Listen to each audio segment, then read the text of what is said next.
আসসালামু আলাইকুম ভিউয়ার্স, নতুন আরেকটি ভিডিওতে আপনাদের সবাইকে স্বাগতম।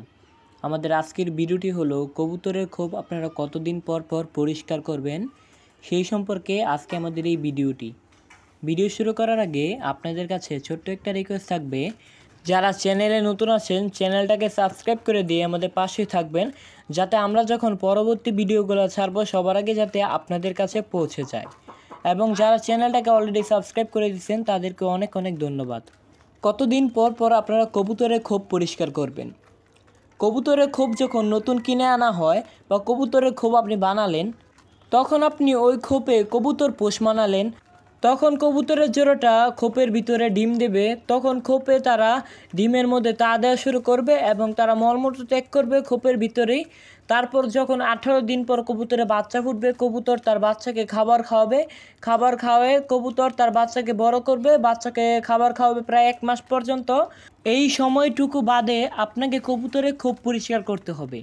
কবুতর বাচ্চা দিল, তখন কবুতরের বাচ্চা যখন বড় হয়ে যাবে, কবুতরের বাচ্চা যখন সরিয়ে ফেলবেন, তখন আপনারা কবুতরের খোপটা পরিষ্কার করে ফেলবেন। কবুতরের খোপটা অবশ্যই আপনারা ভালোভাবে পরিষ্কার করবেন, নিড়ি কাঁচি দিয়ে কবুতরের খোপ পরিষ্কার করবেন, যাতে কবুতরের খোপের ভিতরে কোনো রকম ময়লা না থাকে। অনেকে কবুতর খাঁচায় পালন করে থাকেন, আবার অনেকে খোপে কবুতর পালন করে থাকেন। যারা খাঁচায় কবুতর পালন করেন তাদের অবশ্যই করণীয় যে কবুতরকে প্রতিদিন কবুতরের ট্রেটা পরিষ্কার করে দেওয়া, এবং যখন ডিম বাচ্চা দিবে, ডিম বাচ্চা দেওয়ার পর বাচ্চা যখন আপনারা সরিয়ে ফেলবেন, তখন কবুতরের ডিমের যে পাত্রটা আছে, কবুতরের ডিমের যে হাঁড়িটা আছে, ওই হাঁড়িটা আপনারা ভালোভাবে পরিষ্কার করে দিবেন। কারণ কবুতর যখন বাচ্চা দেয়, বাচ্চা যখন বড় হয়, কবুতরের ডিমের হাঁড়িটা কিন্তু ময়লা হয়ে যায়, তাই অবশ্যই পরিষ্কার করে দেবেন। তো দেখতেই পারতেছেন এখানে কিন্তু একটা বাচ্চা আছে এবং বাচ্চার সাথে মাদি কবুতরটা আছে, যেটা বর্তমানে বাচ্চাটাকে খাবার খাওয়াচ্ছে। তো দেখতে পারতেছেন কবুতরের খোপটা কিন্তু অনেক ময়লা হয়ে গেছে, কারণ হচ্ছে কবুতরের বাচ্চা কিন্তু বড় হচ্ছে। কবুতরের বাচ্চা কিন্তু এই খোপের ভিতরেই মলমূত্র ত্যাগ করে এবং কবুতর কিন্তু এটার ভিতরে মলমূত্র ত্যাগ করে।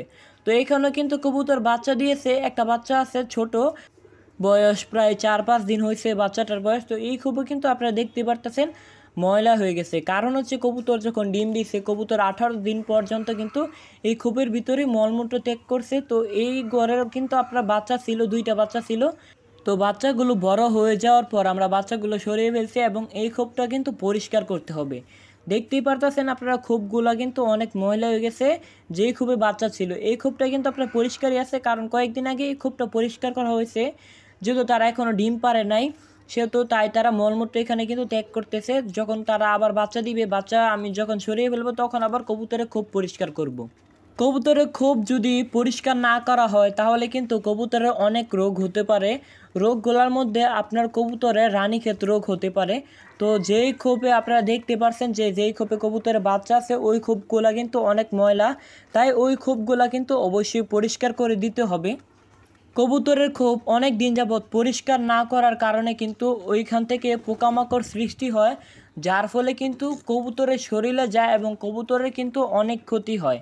তাই অবশ্যই আপনারা চেষ্টা করবেন কবুতরের খোপ সবসময় পরিষ্কার রাখার চেষ্টা করবেন এবং কবুতরও পরিষ্কার রাখার চেষ্টা করবেন। কবুতরকে পানি দিবেন সপ্তাহে 2-3 বার, যাতে কবুতর গোসল করতে পারে, তাহলে কবুতর পরিষ্কার থাকবে।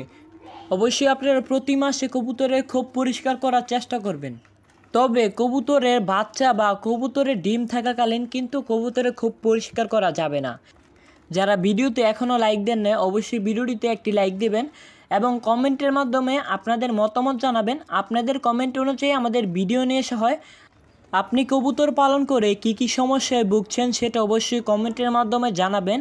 সেই সম্পর্কে আমরা ভিডিও এবং সেই সম্পর্কে আমরা সমাধান দেওয়ার চেষ্টা করব। দেখা হচ্ছে পরবর্তী ভিডিওতে। আজকের জন্য বিদায় নিচ্ছি। আল্লাহ হাফেজ।